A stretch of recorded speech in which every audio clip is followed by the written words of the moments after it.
Delicado, the correspondent for The Guardian newspaper, joining us via Democracy Now! Video stream from Istanbul, Turkey. What you understand is happening on the ground now in Iraq, amongst Iraqis, and if you can also respond to what then not President Trump, before he was president, Donald Trump said about Obama wanting to start a war with Iran to get reelected. I mean, in Baghdad, there is a real anxiety. I mean, I love Secretary Pompeo when he talks about freedom for Iraqis. I mean, these words are so absurd, so meaningless. I mean, what freedom? Did anyone consult Iraqis about the assassinations of Qasem Soleimani on Iraqi soil? I mean, this is an act of war committed on the land of another country. We are no fan of Qasem Soleimani or Iran, but at the same time, we don't want another war, another round of civil war happening in Iraq. What you have at the situation, we spoke about this yesterday, Amy, is you have a very delicate confrontation taking place between different elements of Shia political power, different Shia militias. Those are anti-Iran and those are who want a kind of a more independent Iraqi role. In between, comes the United States and assassinate the biggest Iranian general in the region. There will be a reaction from the Iranians in Iraq. There will be a reaction from the Iranian militias in Iraq. And this reaction will happen on Iraqi soil. It will not happen in New York. It will not happen in D.C. It will happen in my country. And this is why this is such a dangerous game. I mean, it is a repetitive game of what we heard in 2003, of what I heard when I was a child in 1991, and of all the wars in between. And this is very dangerous. Yes, there were some dancing scenes, but there was like 5, 6 people, the same number of people who chanted when the Americans rolled through Baghdad. I mean, don't they read history? Don't they know that none of these military actions that have been taking place from the 90s till today led to more peace? I mean, I totally agree with your previous speaker that 15, 20 years after the war on terrorism, what have we achieved? We have ISIS on the outskirts of Baghdad. We had cities destroyed. I mean, when did ever war achieve anything good in this region? Gaith Abdulahad, you have Qasem Soleimani, who was assassinated. Also, the head of the Popular Mobilization Forces was also assassinated. I think altogether there were 5 people killed at Baghdad airport. The significance of this?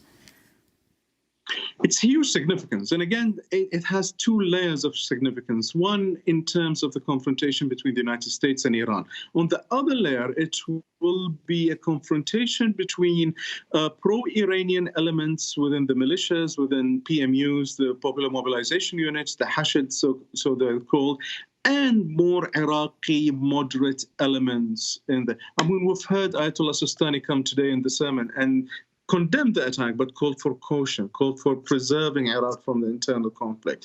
Everyone is trying to create this middle path for Iraq, but it will be very difficult. And I've been talking to activists in the square, I've been talking to Iraqi journalists and writers. They're all fearing that they will be the first target on these pro-Iranian militias. They will want to vent their anger on someone. They might not be able to attack the Americans, but they will definitely be able to attack Iraqi, pro-democracy, anti-Iranian people in the streets. So the New York Times is reporting, Gaith, that General Soleimani had flown into Baghdad from Syria in order to urge Iranian-backed militias in Iraq to do more to stop the wave of anti-Iran protests that have swept Iraq in recent months. You talked about this yesterday, these protests, but if you could respond to that. I mean, I haven't read this report particularly, but we know that Qasem Soleimani's certain elements, certain pro-Iranian elements in the Iraqi militias and the Iraqi government, been very vocal and very lethal in confronting these demonstrations. I mean, we know about kidnappings, we know about disappearances, we know about snipers shooting at demonstrators, a repetition of the way that demonstrations in Iran were quelled. So we know that these elements were very highly involved in trying to oppress these demonstrations. But as I said yesterday, kind of like these demonstrations managed to put these pro-Iranian elements on the back foot. What the attack on these mobilization units on the border with Syria, and now this attack on Qasem Soleimani, suddenly giving them the raison d'etre to respond and to be more vocal and more violent in their response. Abdul-Ahad, what do you see happening now? You have the French Foreign Ministry saying we have woken up to a more dangerous morning. In Britain, the Labour leader, Jeremy Corbyn, has condemned the assassination. One Democratic leader after another in the United States. The Democrats are saying that the U.S. didn't approve of this. What do you see happening at this point? For the past decade, there have been a kind of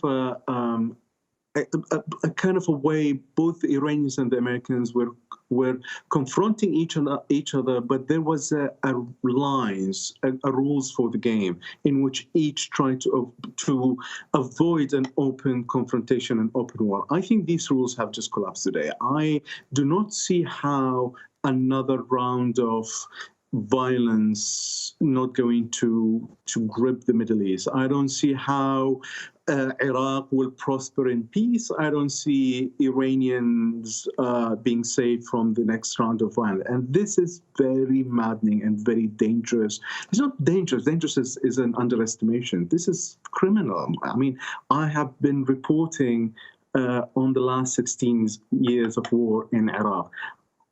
I'm flying back to Baghdad to cover the next round of fighting in Iraq. So this is not kind of assumptions or theories. This is the reality. You have tens of thousands of armed pro-Iranian militias. You have tens of thousands of anti-Iranian forces. And then what do? You'll have a confrontation. You'll have a war. It's a war by proxy in a region that's gripped by war. So it's maddening. It's maddening how this is allowed to happen. And let's be clear, these pro-Iranian militias, they are Iraqi. They're part of the Iraqi security forces. And in fact, while they targeted U.S. forces for years, they then went on to target ISIS. Is that right, Khaith? Of course. I mean, these units were largely established after ISIS conquest of 1/3 of Iraq. They were formed, they were trained, equipped by the Iranians, and they fought, and they're still fighting against ISIS. Now, yes, they're involved in violence against Iraqis. Yes, they are, accused of corruption, financial corruption, whatever you want to call it. But yes, they are part of official Iraqi military structure. I mean, there's a lot of resentment towards these forces amongst Iraqi officers, but that doesn't change the point that they are part of the established Iraqi military structure. And you know what? During the battle against ISIS, I witnessed at least 2 incidents in which American airstrikes came in support, unofficially came in support of these militias when they really needed help on the outskirts, unofficially when they needed help on the outskirts of Mosul. So both of these units have been fighting a common enemy. The common enemy is almost gone, and now we are in a situation where the Americans want to settle their scores with the Iranians in the most idiotic way, if you may say so. I apologize. Khaith Abdul-Ahad, I want to thank you for being with us. Iraqi correspondent for The Guardian newspaper. We're speaking to him in Istanbul, Turkey. He is headed into Iraq to report for The Guardian. Please be safe. This is